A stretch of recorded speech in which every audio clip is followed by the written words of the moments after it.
And here's the video that's going to piss half of you off and make half of you happy. All right, what is the ethical range to kill an animal?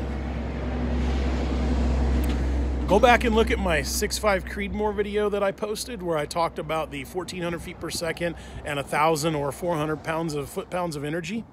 Is where I mark my range of that particular caliber. But what is the ethical range to kill an animal? Let's start back in my dad's day, okay? My dad grew up hunting with a 300 Savage, and then he switched to a 7 mag, and he could kill you at 500 yards really well. He could kill the deer at 500 very well. 300 was a pretty good shot, but 500 was a long shot, but he could do it. The 7 STW came out, and they really made the 500-yard shot easy. And, you know, most game animals are in that 500 to 700 yards. I'd say 600 yards most of the time. So with the advances in the optics, advances in bullets, powder, casing, and bullet software, and then the advances in just how much people are shooting as a hobby long range, I'm going to tell you that ethical range on an animal is far beyond the 300, 400, or 500 yards that you used to think, and extending more from the 600 to 1,200 yards. Oh my gosh, he just said it, 1,200 yards, you gotta be kidding me. You're probably already turning this video off, but wait, here's why. If you are somebody who just went out and bought a Best of the West gun or a Gunworks gun, and you're using their ammo and their dope, and you're just dialing their scope, and you want to go out and shoot an 800-yard shot, do I support that? No, not really. I really don't.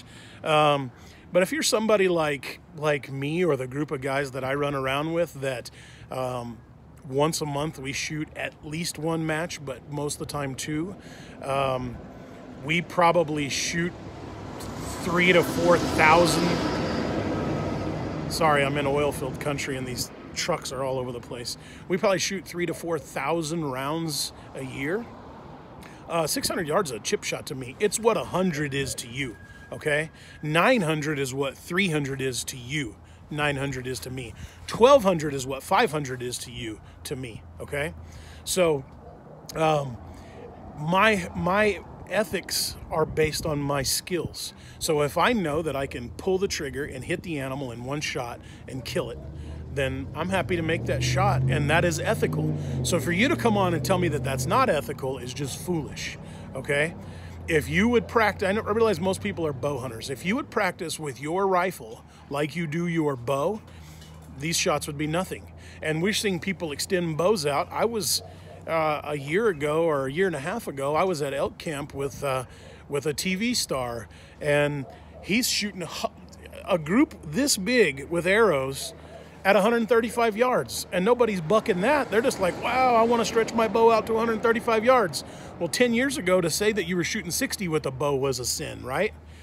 It's the same thing. Technology is better, skill levels are better, so you're only foolish to be able to say anything other than whatever your skill level and your rifle is capable of doing, that is ethical.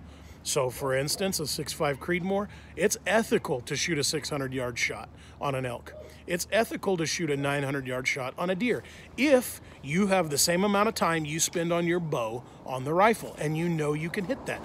You're out there hitting 6-inch gongs at 900 yards, you're great. Go take that 6.5 Creedmoor and do that, okay? So if you're one of the haters, I'm sorry, but the truth is the world has passed you by, okay? Technology has changed. Ballistics have changed, software has changed, and if you would step up and get rid of your old Remington 730-06 with 3.5 9 power loophole on it and Walmart core locks, and you'd step up into a little more custom realm, you'd see that 600, 700, 800 yard, it's just a chip shot, right? And it's ethical. If I can make a shot that the caliber is ethical to shoot it and my skill is ethical to shoot it, who are you to tell me that I'm not ethical? Anyway, guys, ponder on it and practice.